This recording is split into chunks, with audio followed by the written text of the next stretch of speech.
नमस्कार दोस्तों, मैं अनुराग आप सभी का स्वागत करता हूं। मित्रों, जैसा कि आप लोगों को ज्ञात है कि उच्चतर शिक्षा सेवा आयोग प्रयागराज यानी उच्चतर शिक्षा सेवा आयोग प्रयागराज असिस्टेंट प्रोफेसर की जो भर्ती करता है, उसी के तहत विज्ञापन संख्या 50 आप लोगों के समझ जल्द ही आने वाला है।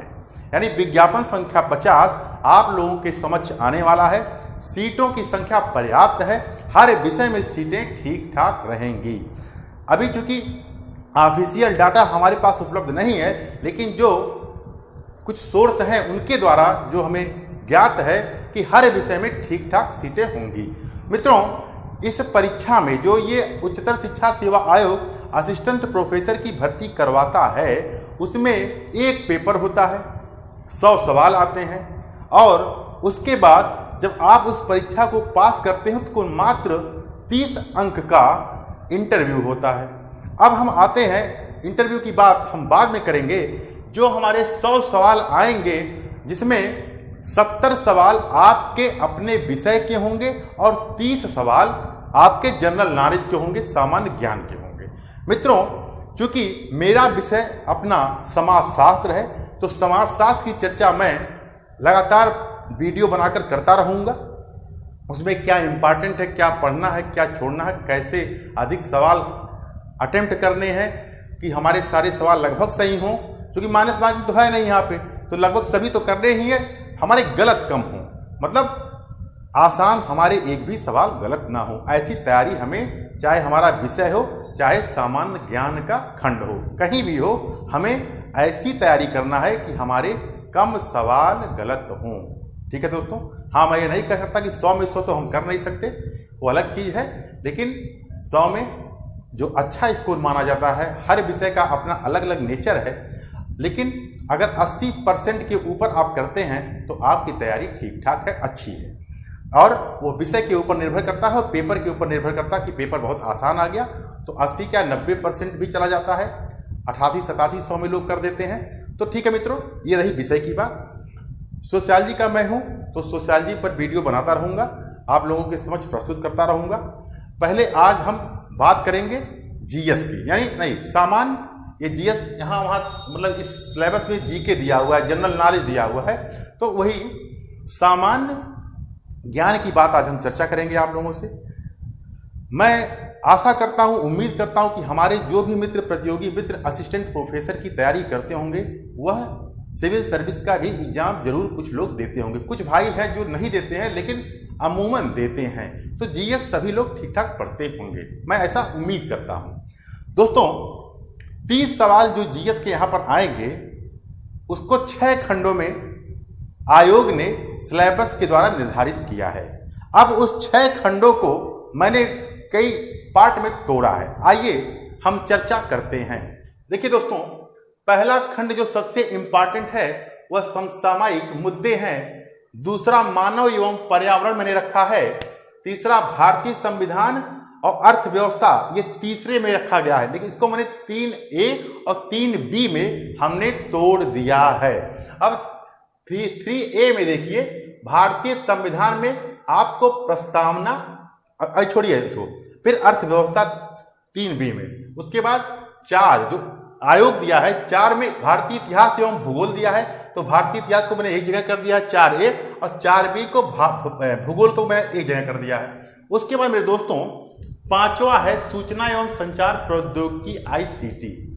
सूचना एवं संचार प्रौद्योगिकी ICT, इसको मैंने एक जगह किया है, मतलब ये आयोग के द्वारा निर्धारित है ये भी। और 6ठा है शिक्षण एवं शोध अभिवृत्ति, मतलब उच्चतर शिक्षा सेवा आयोग आपको कुल 6 खंड देता है सामान्य ज्ञान में, जिसकी आपको अच्छे तरीके से तैयारी करनी है।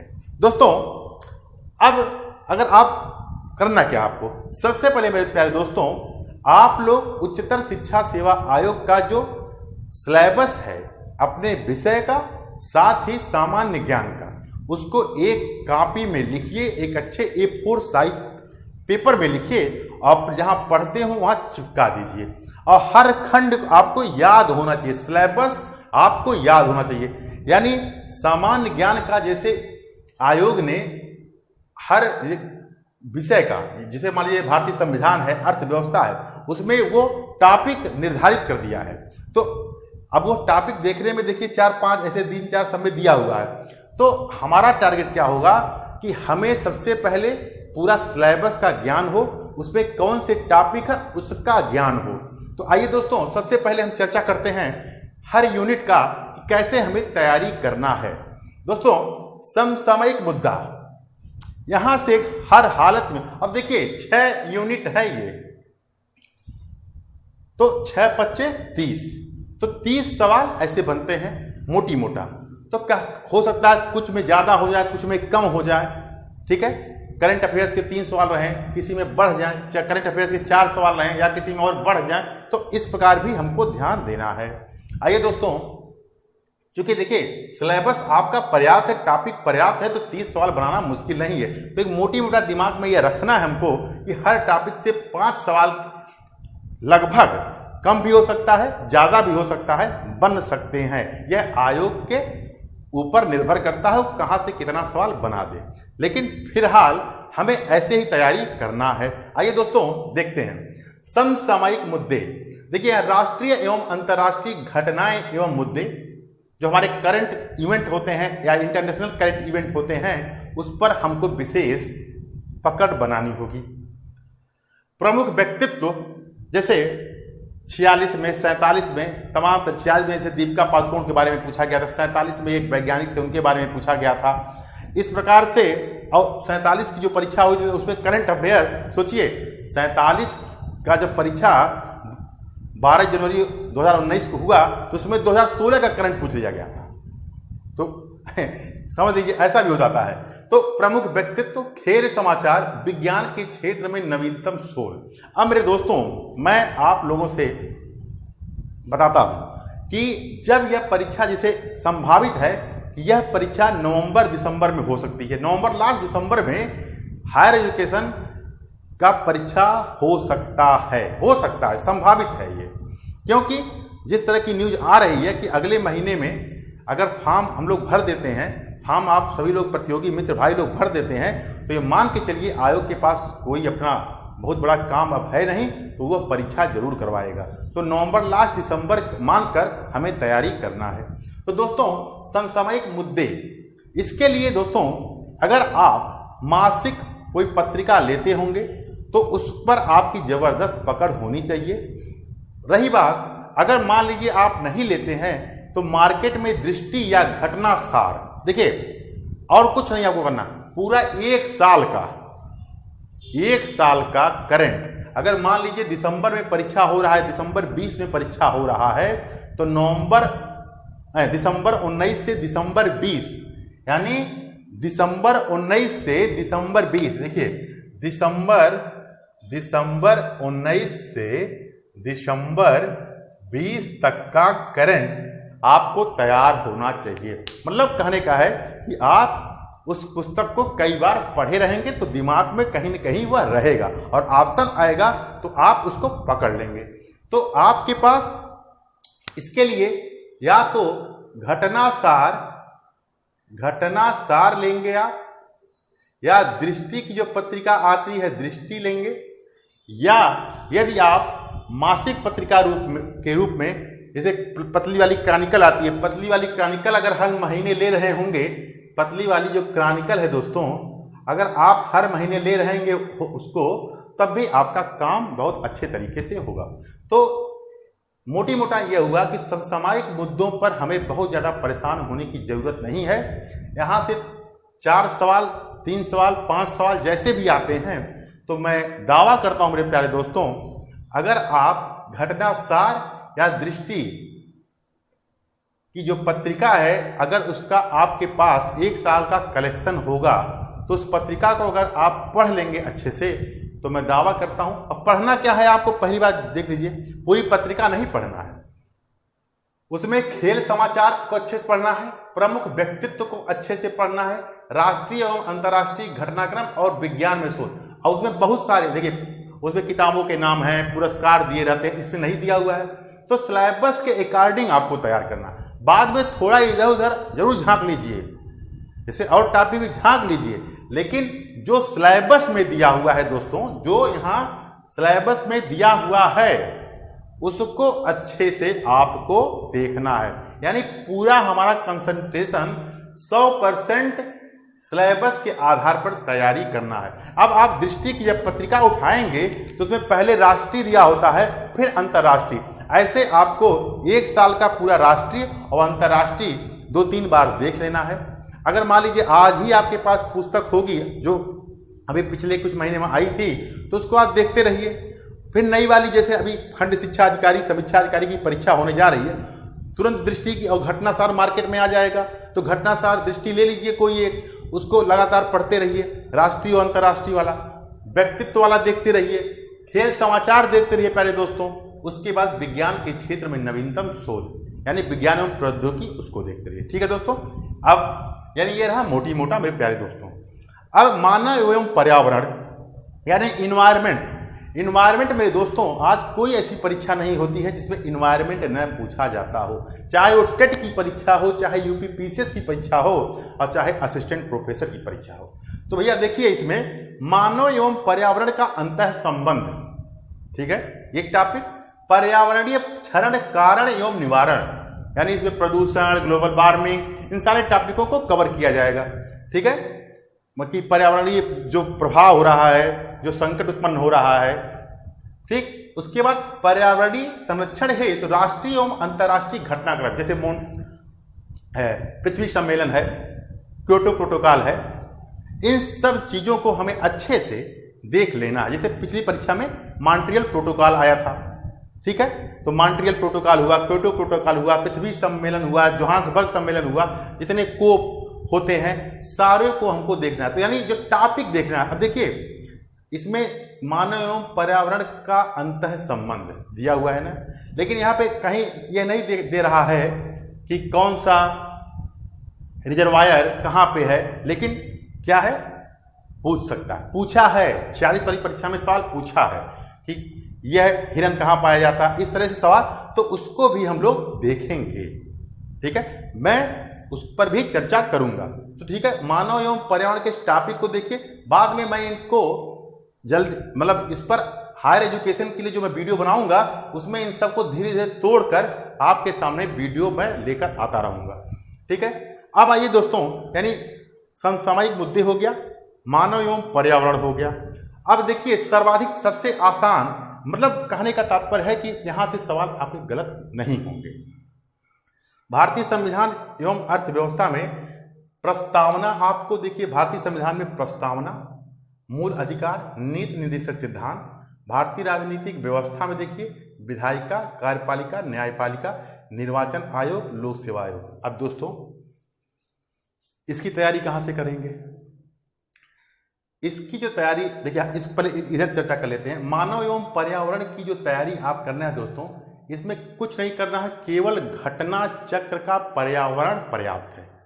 घटना चक्र का पर्यावरण, यानी दोस्तों घटना चक्र का पर्यावरण, यानी घटना चक्र का पर्यावरण, घटना चक्र का पर्यावरण पर्याप्त है इसके लिए। यहां आइए, प्रस्तावना, मूल अधिकार, नीति निर्देशक सिद्धांत, भारतीय राजनीतिक व्यवस्था, विधायिका, कार्यपालिका, न्यायपालिका, निर्वाचन आयोग, लोक सेवा आयोग। इसके लिए मित्रों कुछ नहीं करना है। यदि आपके पास घटना चक्र की राज व्यवस्था होगी, यानी घटना चक्र की राज व्यवस्था, यानी घटना चक्र की राज व्यवस्था पर्याप्त है इसके लिए। साथ में अगर घटना चक्र की राज व्यवस्था नहीं पढ़ पाते हैं, नहीं पढ़ते हैं, तो कुछ नहीं करिए, केवल लूसेंट पढ़िए, केवल लूसेंट पढ़िए दोस्तों, लूसेंट पढ़ डालिए इसके लिए, लूसेंट पढ़िए बस। घटना चक्र की राज व्यवस्था अगर नहीं पढ़ते हैं तो लूसेंट पढ़िए। भाई पीसीएस की तैयारी तो कर नहीं रहे हैं, असिस्टेंट प्रोफेसर की तैयारी कर रहे हैं, तो सिलेबस भी लिमिटेड है, तो उसके लिए हमें इस आधार पर तैयारी करनी है। यानी हमको ये हो गया अर्थव्यवस्था में जनसंख्या, गरीबी, बेरोजगारी, योजना में विकास, आयकर, कृषि, उद्योग, व्यापार, धन, मुद्रा, बैंक एवं पूंजी बाजार। दोस्तों देखिए, इसमें भी बहुत मेहनत करने की जरूरत नहीं है। इसमें आपको लूसेंट ले लीजिए, लूसेंट बस, और बहुत अगर मन कहे तो बाड़ी की अर्थव्यवस्था आती है, तो उसमें भी पढ़ने की जरूरत नहीं है। तो टॉपिक देख लीजिए, उस टॉपिक के अनुसार काम करिए। या तो घटना चक्र का अर्थव्यवस्था आता है, उसमें टॉपिक के अनुसार पेपर हल कर लीजिए। बहुत ज़्यादा मेहनत करने की जरूरत नहीं है। लूसेंट, यहाँ आप लूसेंट से भी काम चलेगा, क्योंकि बाकी जैसे जनसंख्या, गरीबी, बेरोजगारी, योजना एवं विकास, आयकर, सब आपको लूसेंट में भी मिलेगा। लेकिन मैं कहूँगा कि आप लोग इसके लिए थोड़ा मेहनत कर दीजिए। या तो बाड़ी की पुस्तक ले लीजिएगा, या तो घटना चक्र से पेपर बना लीजिएगा थोड़ा। उसके बाद आइए भारतीय इतिहास एवं भूगोल में आइए। तो भारतीय संस्कृति की प्रमुख विशेषताएं और भारतीय राष्ट्रीय आंदोलन 1857 से 1960। दोस्तों मैं आपसे पुनः बताता हूं, अगर आप लोग सिविल सर्विस की तैयारी कर रहे होंगे तब तो आप बहुत अच्छा जीएस पढ़ते होंगे, और नहीं कर रहे होंगे तो केवल तब आप मेरे दोस्तों इसके लिए केवल लूसेंट से, चाहे प्राचीन इतिहास हो, मध्यकालीन इतिहास हो, प्राचीन इतिहास, मध्यकालीन इतिहास और आधुनिक भारत, पूरा लूसेंट अच्छे से पढ़ जाइए। साथ ही ये भूगोल वाला जो टॉपिक ये भी है, इसको भी लूसेंट से बना जाइए अच्छे से। लूसेंट से मतलब कहने का तात्पर्य समझ लीजिए, लूसेंट और घटना चक्र का पुनरावलोकन अगर आप पढ़ सकते हो, घटना चक्र का पुनरावलोकन यदि आप पढ़ सकते हैं, तब आप इस पर भी थोड़ा मेहनत कर लीजिए। देखिए घटना चक्र का एक आता है, उसमें वन लाइनर टाइप में दिया रहता है, अगर वो आपको मिल जाए तो एक बार उसको पढ़ लीजिए। लेकिन उतना पढ़ने की जरूरत नहीं है मेरे प्यारे दोस्तों। बस आपको जो मैं बता रहा हूँ कि घटनासार दृष्टि यहाँ से काम चलाइए। यदि महीने की क्रॉनिकल लेते हो तब पढ़िए। मानव एवं पर्यावरण में घटना चक्र का पर्यावरण पर्याप्त है, यहाँ भी लूसेंट पढ़ डालिए, यहाँ भी लूसेंट, यहाँ भी लूसेंट। यानी इतिहास भूगोल राज्य व्यवस्था, इकोनॉमिक्स को अगर लूसेंट को अच्छे से पढ़ जाते हैं, प्रैक्टिस कर करके पढ़ जाते हैं प्यारे दोस्तों, तो मैं दावा करता हूं कि आपके सवाल गलत नहीं होंगे, आपके कॉन्फिडेंस में बढ़ोतरी होगी और आप बहुत अच्छा प्रदर्शन करने वाले हैं। ठीक है, अब आइए दोस्तों पांचवा और छठा देखिए। क्योंकि आप सभी लोग यूजीसी नेट जेआरएफ पास हैं, तो ये आप लोगों ने नेट जेआरएफ में भी इसको अच्छे से तैयार किया होगा जब पढ़े रहे होंगे। अगर मान लीजिए इधर आप भूल गए हैं तो कुछ नहीं करना है। सूचना एवं संचार प्रौद्योगिकी आईसीटी, देखिए इसमें सूचना एवं संचार प्रौद्योगिकी तात्पर्य लाभ दुष्परिणाम, इंटरनेट एवं ईमेल का आधारभूत ज्ञान, सूचना एवं संचार प्रणाली संक्षेपण एवं शब्दावली। ठीक है, अब प्लस छठा है शिक्षण एवं शोध आवृत्ति, जो ये टॉपिक दिया है, शिक्षण, प्रकृति, उद्देश्य, आवश्यकताएं, विधियां, मूल्यांकन तथा शिक्षण को प्रभावित करने वाले कारक, शोध, तात्पर्य एवं शोध प्रणाली आंकड़ा, स्रोत संकलन विश्लेषण, भारतीय उच्च शिक्षा के विकास में यूजीसी की भूमिका। तो दोस्तों ये जो टॉपिक है, आप यूजीसी के बारे में थोड़ा गहन विश्लेषण कर लीजिएगा कि यूजीसी बीच बीच में जो अपने नए नए नियम बनाती है उसको भी आपको अच्छे से पढ़ना होगा। ठीक है दोस्तों, तो इसके लिए आपको मेरे प्यारे दोस्तों कुछ नहीं, जो यूजीसी की पुस्तक आती है, चाहे वो अरिहंत की हो चाहे उपकार की हो, यानी प्यारे दोस्तों इस 5वें टॉपिक और 6वें टॉपिक के लिए, इनके लिए केवल आपको चाहे अरिहंत की जो पुस्तक आती है यूजीसी नेट की, या उपकार की आती है, या किसी या दृष्टि प्रकाशन की आती है, ठीक है, इनकी तीनों किसी भी एक की आप ले लीजिए अच्छे से, और इन दोनों टॉपिक को वहाँ से कवर कर लीजिए। ठीक है दोस्तों, इनको वहाँ से आपको कवर करना है। यानी मेहनत कहाँ करना है, देखिए करंट अफेयर जब परीक्षा आएगा, आप रोज रोज जो आपके पास करंट की किताब हो उसको रोज रोज कुछ ना कुछ देख करिए, वो भी सिलेबस के अनुसार। यानी राष्ट्रीय घटनाक्रम देखना है, अंतर्राष्ट्रीय घटनाक्रम देखना है दोस्तों, व्यक्तित्व देखना है, पर्सनैलिटी देखना है, खेल समाचार को देखना है, उसके बाद विज्ञान के क्षेत्र में जो नवीनतम शोध हो रहे हैं उनको भी आपको देखना है। यह पत्रिका में दिया रहता है। फिर उसके बाद भारतीय मानव एवं पर्यावरण के लिए बार बार कह रहा हूं, कुछ नहीं पढ़ना है, केवल घटना चक्र का जो पर्यावरण का पुनरावलोकन है उसको ले आइए। 11 चैप्टर हैं, उनको अच्छे से चबा चबा के प्रैक्टिस कर करके तैयार कर लीजिए। पर्यावरण के एक भी सवाल आपके गलत नहीं होंगे। ठीक है दोस्तों, भारतीय संविधान हुआ, अर्थव्यवस्था हुआ, भारतीय इतिहास हुआ, भूगोल हुआ, इसके लिए कुछ नहीं करना है मेरे दोस्तों।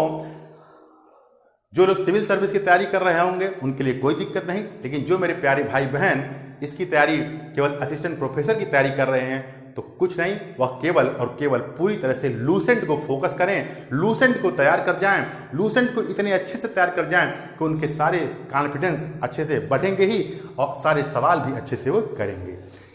इन दो टॉपिक के लिए सूचना एवं संचार प्रौद्योगिकी और शिक्षण एवं शोध आवृत्ति के लिए मेरे प्यारे दोस्तों, बस आपको जो यूजीसी की मानक किताब आती है, चाहे उपकार प्रकाशन की हो, चाहे अरिहंत की हो, चाहे दृष्टि की हो, किसी भी प्रकाशन की हो, आप उसको ले लीजिए, वहां से इन टॉपिक को देख लीजिए और वहीं से इनको तैयार करना है। अब आते रही बात नेक्स्ट स्ट्रेटजी की।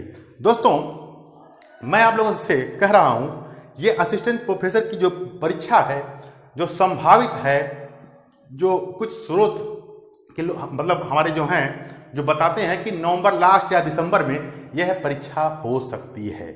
तो नवंबर लास्ट या दिसंबर में जब यह परीक्षा होती है तो प्यारे दोस्तों, आपके पास अभी भी जुलाई है, अगस्त है, सितंबर, अक्टूबर, नवंबर, दिसंबर, मतलब जो 4-5 महीने हैं अच्छे से।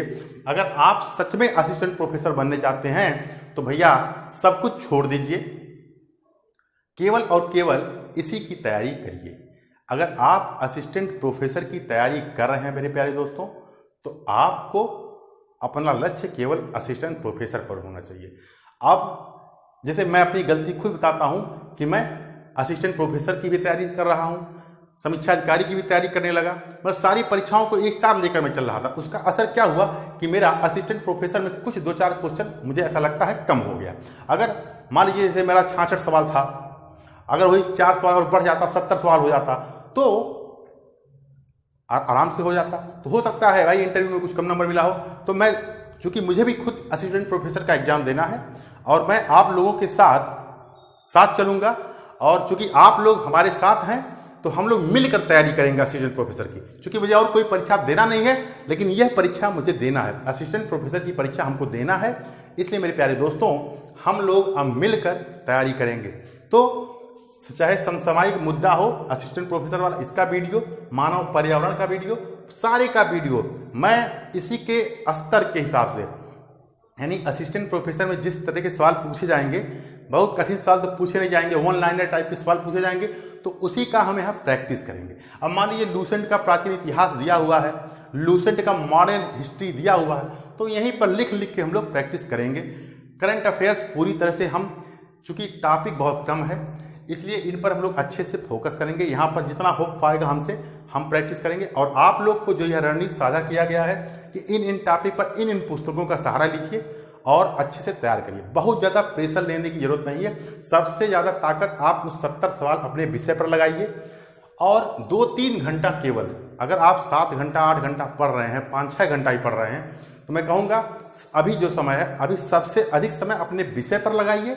उसके बाद मेरे प्यारे दोस्तों, जो समय बचे 1-2 घंटा, मतलब मिनिमम 2 घंटा तो आपको जीएस पे देना है। अगर 5 घंटा सब्जेक्ट दे रहे हैं, 4 घंटा सब्जेक्ट दे रहे हैं, तो 2 घंटा जीएस पर भी, जनरल नॉलेज पर भी देना है आपको।